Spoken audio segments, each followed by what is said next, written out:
This is a Hot Pie Media original.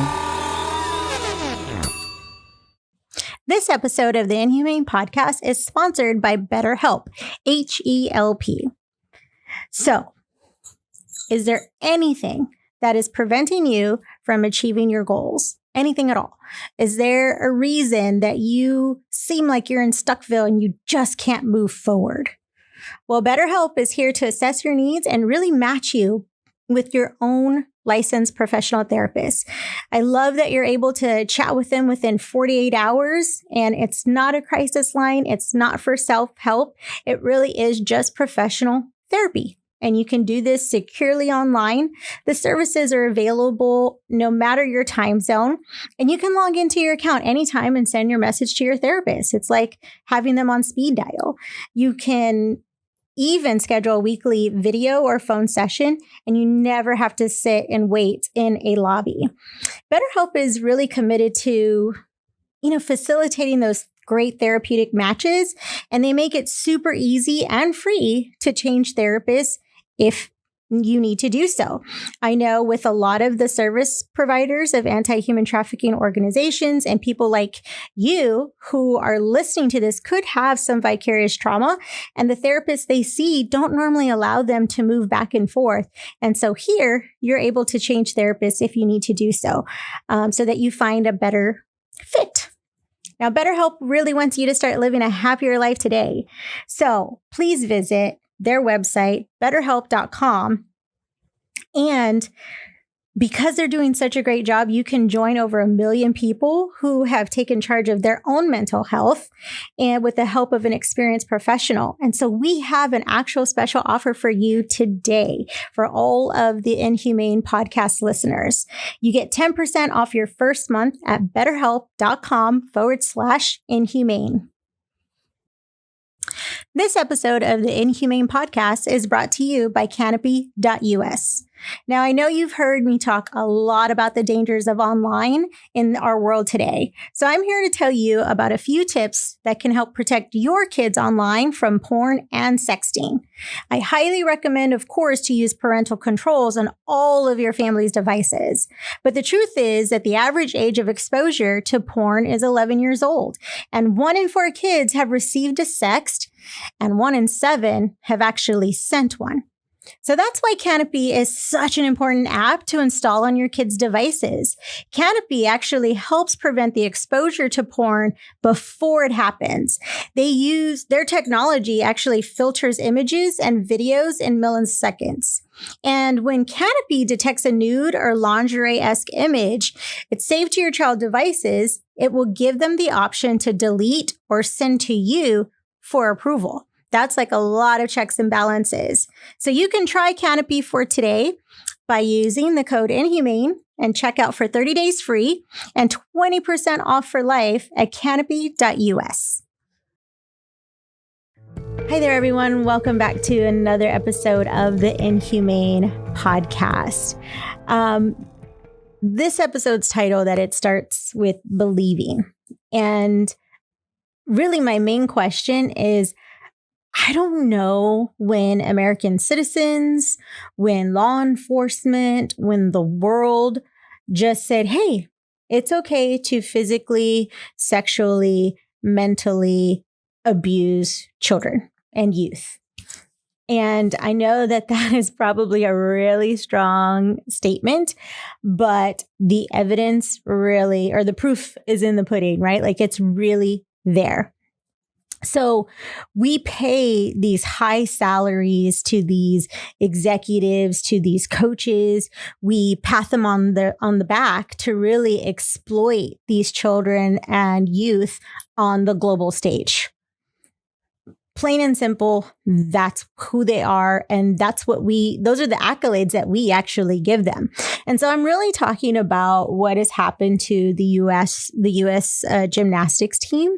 I mentioned it on a couple of episodes before, but I have been following this story for quite a few years because gymnastics just has a really dear spot in my heart.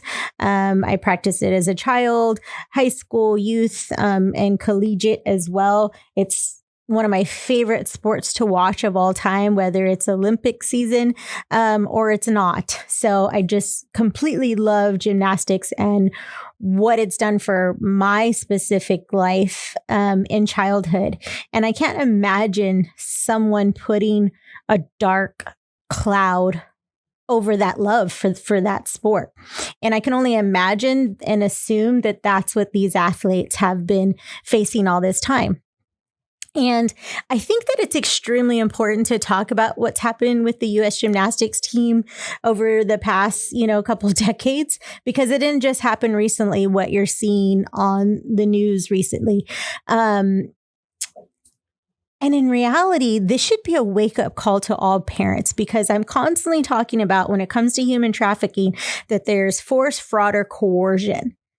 So if these Olympians on this global stage that have access to a lot of things, that have a lot of attention on them, and yet there's force, fraud, and coercion going on with an adult manipulating them so that this predator can abuse these children and youth, where are the cameras on that? Right? Where are the lenses? Where are we not focusing to protect these individuals? And in my opinion, it's everybody's responsibility. There isn't one person that's not responsible if you are partaking in this sport, in this extracurricular, in this club ball, in robotic, whatever it is, you partake in that. And this is why human trafficking is so hard for people to understand, what it means, right? How do we identify it? Why it's so complex is because there's force, fraud, and coercion. And adults, predators, they coerce these children and youth. That's what it's called, right? There is force on some of them as well. And there's a lot of fraud going on.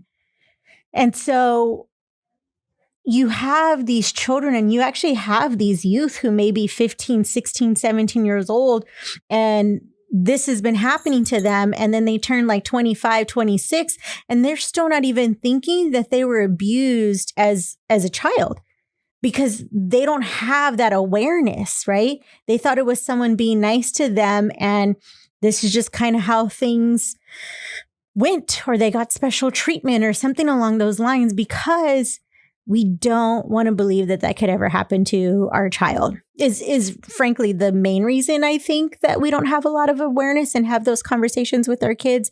Now, gymnastics is not a sport for everyone, not because of just the time and the toll it takes on your physical body, but it is a very expensive sport. So these parents, my parents, for example, spent a lot of their money, hard-earned money, to put us in gymnastics, right? To put us in tumbling classes, or this class or that class. And so you're working for that money to put them in there. And so I'm just wondering, who was paying attention? We all couldn't just say, nope, that's not it. Or that's just this side of town, right? Or this demographic, because that's always what we want to say. Oh, it's because no one was looking after that child. They didn't have a parent, or they don't have, guardians, or nobody pays attention to them, or anything along those lines. Look at this demographic. You're talking about moms and dads who go and see you practice over and over, doing the same thing and failing, right? Over and over. So they're there, and there's some that are not, right? But there's usually always parents around in some way, shape, or form. There are other coaches looking on, because even some coaches aspire to be those elite coaches, right? So they're paying attention. Other athletes are paying attention. You're in a space, gymnastics, I feel like you're in a space where you always have eyes on you, because you're always part of the competition. It's stiff out there. And that's because I wasn't even a great athlete like that, right? With these Olympians. Now, one of the things I want to say is that I think it's really hard when you have all these systems in place where we kind of just dismiss that abuse is happening. So the U.S. Gymnastics organization is a monstrous organization. I mean, I spend tons of money with them by buying, t-shirts or hats. And when they have, when they're on tour, right. And I want to go and see them on tour. I mean, it's a really, really, you got a culture, a brand that is just amazing. So you're not going to do anything to diminish that brand, right? You don't want a dark cloud over it. You don't even want a speckle. And that is what I believe has happened with the U.S. Gymnastics organization. And it just pains me, because if we can't grasp and if we can't do anything to protect these kids from one individual who is a predator, right? Just sexual abuse, how are we going to conquer the fight in human trafficking? How are we going to do that if we don't even want to open our eyes for this? Like, they're on a global stage. And I'm using them as an example because I think it's just, this should be extremely eye-opening for people, whether you're a parent or not a parent. If you're just part of society, period, it should be mind-boggling to you on how this was allowed to happen. Now, I think it's really important that for everyone to understand, and I think everyone, yes, agrees that abuse is more important than any industry, than any organization. Doesn't matter if you're part of a big church, a most loved church of most loved pastor, or the NBA or the NFL or women's sports, because boys were being abused as well. It wasn't just young girls. It was also boys, because we tend to leave that demographic out so much. But it's even in schools, right? And we just have to open our eyes, and we have to, again, the title of this episode, it starts with believing. It starts with believing that child or youth who may say something to you or may feel uncomfortable, and their nonverbals are showing that they don't want to be around that individual. Are we paying attention? Because with the U.S. Gymnastics organization, I do believe they were paying attention. There's evidence that they were paying attention, but there's also evidence that they just wanted to sweep it under the rug to not tarnish this just monstrous brand. And I think this is what happens with a lot of these organizations. They're so afraid to tarnish the brand, opposed to saying, you know what, we found this out and this will never happen again. And we're going to protect every child. And now we've just stepped up our standards even more. We've just stepped up our, background checks even more. Like, I rather an organization tell me that they discovered this. They're going to fight to the fullest for this person to get the largest consequences that there are, prosecuting them. And then they're going to go to this next level of protecting everyone, protecting the children before their own brand. And because in essence, that's the result, really. If you protect the children and youth, you will then protect your brand. And right now in society, it is the opposite. We are protecting the brand. And if it protects kids, cool. If it doesn't, well, at least the brand's protected. And I say that very nonchalant because that's exactly how these victims were treated. Now, I know most people, they became aware of this story because of the U.S. Gymnastics doctor, Larry Nassar. He actually, over the past couple of years, right, he was picked up, questioned, because he had initially 3 accusers. And then lo and behold, you're talking, he had been accused of molesting 265 girls over a lifespan of 20 years, being part of, also being part of the U.S. Gymnastics. He also was the head doctor for sports for Michigan State, for MSU. So over 2 decades, this predator because we know he's not a man. He's just a predator. That is his label. This is what, and this is what he was allowed to do, because that's just what it is. And I like calling things what they are. There's no point in sugarcoating it. I'm sure these victims and their parents, they don't want you to sugarcoat it. People allowed this to happen over a 20-year span. And you can't expect victims to come out and say something, and that's the only way that you're going to know. They're kids. They're kids. Most of the time, they have no idea what's going on. And then if someone, really scared them to death, they're definitely not going to say something. The brain is a very tricky thing sometimes, especially when it goes to flight or fight. That fear settles in and they can lock that away and it can be blocked and they never bring it up again. So we can't just say that it's all on the victim to do something. And my big question in regards to the Larry Nassar deal is, over 20 years, how did this happen? Like, because no one was watching? Because no one was watching over a 20-year span. The U.S. Gymnastics entire organization, it happened on your watch. So I'm telling you all that it happened literally on your watch, because it is not your job just to provide a platform for these kids to come and, be Olympians, and we just train them. And that goes for any organization that has young people, or that is made up of young people, that is made for young people. You're not there just to provide a platform. Your first job is to protect those kids. So you may follow some safety guidelines so that no child get physically hurt on your equipment, for example. It's also to protect them from the people that you employ or have at your center, gym, or whatever, for whatever reason. That is your number one job. When I was specifically when I worked at elementary and I was an elementary teacher, I always got questions of like, oh, how's it been teaching this subject and that subject and blah, blah, blah, blah, blah. And in reality, it was like my number one job was to make sure that these kids were safe. That was my number one job, because their parents put them in my care.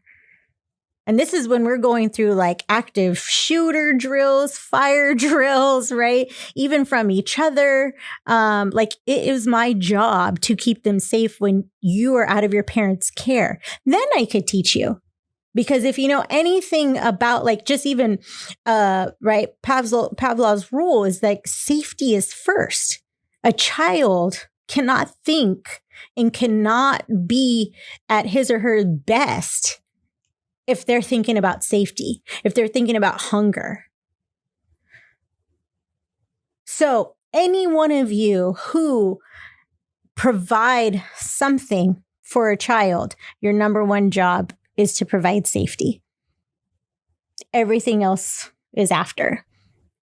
So I say again that it is not true that nobody was watching about Larry Nassar or any of the other coaches who have been caught. It totally happened on your watch. 100%. Now, how can I say this? And I bet you're wondering, like, how did he get caught, right? Like after 20 years. There's actually some really great articles out there, and I commend the Indianapolis Star, the Indy Star publication. Like, I just commend them tremendously, because the U.S. Gymnastics organization, they're headquartered in Indianapolis. So the Indy Star started doing some investigating, because back in 2016, they wrote an article where that the U.S. Gymnastics organization was covering up allegations of sexual abuse for about over 50 coaches. What?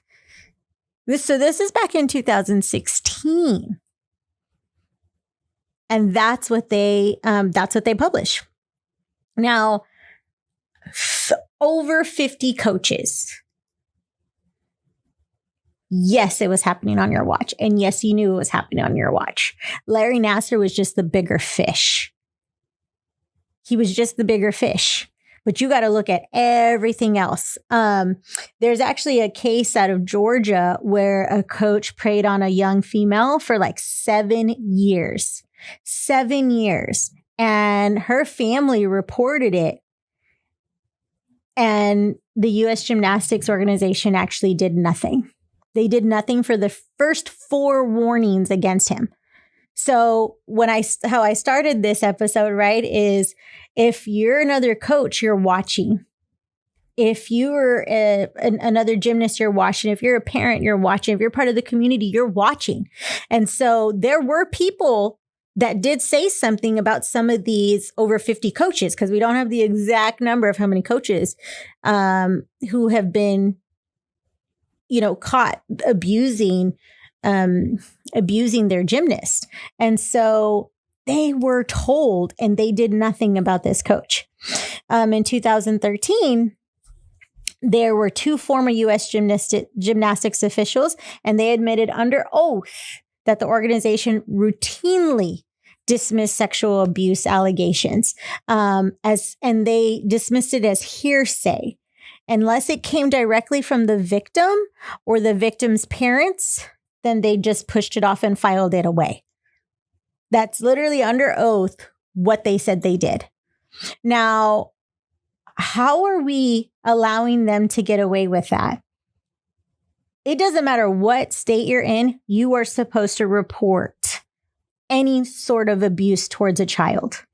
And they're trying to find loopholes to try to get away with that and basically say, well, it didn't come from the victim, so we can't really do anything. Yes, I know, and I'm fully aware that not everybody is trauma informed and they don't understand how victims' minds work. And just victims, period. If you just talk to any sexual assault victim, they normally don't want to say anything. And their timeline is all out of whack because that's just what happens to your brain. And so then we already start questioning them and not believing them. So yeah, then they don't want to go any further, and they're not going to put themselves through more harm, as well as some of these parents, which I don't blame them. Some of these parents are not going to put their children through that either. Like, they were already harmed enough, and they too aren't thinking that there are 100 other children that are going to face that in the future or that already have. Like, because you can't, it's like you can't even fathom that a human could actually do that, right? Well, they're not. It's total inhumanity, right? Because these individuals are just straight up predators, and they will keep on hunting, and we keep providing the prey for them. And that's what the U.S. Gymnastics organization did. And I'll tell you, when this article was written, like in 2016, at the time, they had over 121 athletes and 3,000 gyms that are part of like their membership, right? Because this is how you get your Olympians. So you are responsible for that many athletes. And you basically, the U.S. Gymnastics organization shrugged their shoulders and said, well, we didn't hear from a victim, so clearly it didn't happen. And we've allowed them to say that, and we've allowed them to get away with that.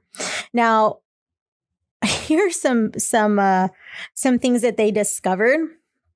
There was an actual, in 2011, a U.S. gymnast complaint about Marvin Sharp. And this individual was like named national coach of the year in 2011. And it was described that he touched minors, and they warned that Sharp should not be around other children, period. So other coaches were doing their job. They said this coach should not be around them at all whatsoever. And so 4 years later, then the U.S. Gymnastics reported Sharp to the police. Why 4 years later? How is that? How are we not just shaking our finger at the U.S. Gymnastics organization, but how are they not facing actual criminal charges. How are you canceling somebody and the way they make their living because they don't agree with you politically or about public health or all the crazy things that are happening in our world right now, but you don't cancel these people? I don't understand how we don't cancel these people, because, these individuals are extremely wealthy and they've made horrible choices and decisions that literally cost lives, because those kids, they can't get that life back during that season, right? They were physically, mentally, sexually abused. They can't get that part back. And yet we do nothing to these individuals at all. Sharp, Coach Sharp, he actually was also accused of trimming their, again, trigger warning real quick, trimming their pubic hair. That's how far he went. He touched their private areas. He took sexually explicit pictures. When this gymnast was 12 years old, that's when he started doing that. When she was 12, she can't get that life back. And the U.S. Gymnastics organization and their leadership at that particular time should totally be held responsible. Well, Sharp finally went to prison. He actually killed himself in prison, is what the reports say. So usually, to me, when somebody does that, 100% that they are guilty, in my opinion, and the facts that normally show. Now, there was another Coach Mark, and I might butcher his last name, Schiefelvin, and he was charged with molesting a Tennessee girl when she was 10 years old. And the family contacted the police in 2002, and he even videotaped her.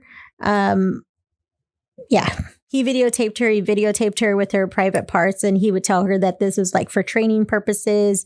And so this is, again, not anything that's light. He received in 2003, 7 charges or counts of aggravated sexual battery and 1 aggravated sexual exploitation of a minor. So currently he's serving 36 years in prison. And this started in 2003. So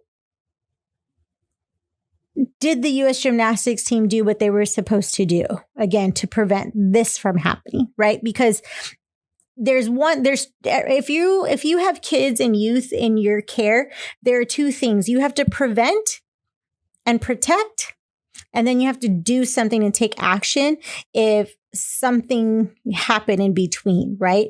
Because I get it, not everything is foolproof. We know that. But we're not even preventing and protecting from the beginning. And that is your job. It's not your job just to get them on podium. It's not your job just to get them a gold medal. It's not your job just to get them on the Olympic team or go to Olympic trials. Your first job is to protect. And that's not what these people did. There was also a coach, James Bell, and there was a complaint filed on him as well. At least 5 years. Someone complained about him at least 5 years before his 2003 arrest for molesting, who was it? Sorry, I lost my place for a second. 3 young gymnasts in Rhode Island. So there was 3 individuals for him. But in 1990, another underage gymnast told police that Bell had climbed on top of her and told her he wanted to take her. Those are specific words that a victim actually said. And so he physically definitely assaulted her as well. And so he finally pleaded guilty after he went on the run in 2004. So then he pleaded guilty, and he's only served 8 years in prison. And even that, right? And I know we're all from different states and we have different rules and different laws, but to only give someone 8 years for doing that to a kid is insane to me. This is why human trafficking is on the rise, because we give them a slap on the wrist and somebody else just takes their spot. There's literally absolutely no deterrence on harming a kid. None. people can do 8 years in their sleep in prison. I mean, I can't. But when I've worked with some of these individuals who have, done time or for other different reasons, or even some of these predators of sexual assault and human trafficking, they're like, oh, I could do that time in my sleep. There's nothing to it. So there's no deterrence at all. Absolutely no deterrence. I have another coach that I just want to mention, and he is Coach William McCabe. And this one, the U.S. Gymnastics organization received 4 complaints about him. 4. As early as 1998. So see what I'm saying? We're just finding some, like with the whole Larry Nassar deal. This just happened in the past couple of years. But this has been going on for quite some time. 1998 is when those complaints started happening. And a gym owner, and I applaud that gym owner, they warned the U.S. Gymnastics organization in 1998 that he should be locked in a cage before someone is raped. Those are the words at the investigation of the Indy Star. They actually published that. And this is what that coach wrote to the U.S. Gymnastics organization. Now, of course, nothing happened because the U.S. Gymnastics organization did not report anything to the police. They just kept that in their little folder and filed it away because I guess they didn't hear it from the actual victim or the victim's parents. So he began molesting an underage girl in 1999, and he continued to coach children for about 7 more years after that. And it wasn't until, the name is Lisa Ganser, she went to the FBI because she had concerns about emails from her 11-year-old daughter, between McCabe and her 11-year-old daughter at the time. And so he was charged with molesting gymnasts, secretly videotaping girls when they were changing their clothes, and posting their naked pictures on the internet. That's what he got caught. And he finally pleaded guilty in 2006 in Savannah, Georgia. And he's serving a 30-year sentence. Okay. 30 years, 8 years, like huge discrepancy. Huge discrepancy. And if someone charged a predator who hurt my family member with only 8 years, we're going to go back to trial. There's no way that that is okay. So again, they were already warned. So they prevented nothing, protected nothing. And they took no action once they found something out. I don't know how everyone is okay with this, because why I went through just few of those coaches and what has happened to them is that is called a pattern. And anything else, when there is a pattern, we see that someone is at fault then, right? That it's not just an outlier. It didn't just happen one time. And so how are we not holding the U.S. Gymnastics organization and their leadership to the fullest, like criminal consequences? Because that's what I think that they deserve. And I'm sure that all of these parents would agree with me as well. So you're going to want to come back and listen to part 2 of It Starts With Believing episode. We'll see you in a bit. Thanks for listening. You can find more episodes and all of our other Hot Pie Media originals baked fresh daily at our home online at hotpiemedia.com, the Hot Pie Media YouTube channel, or wherever you listen to podcasts.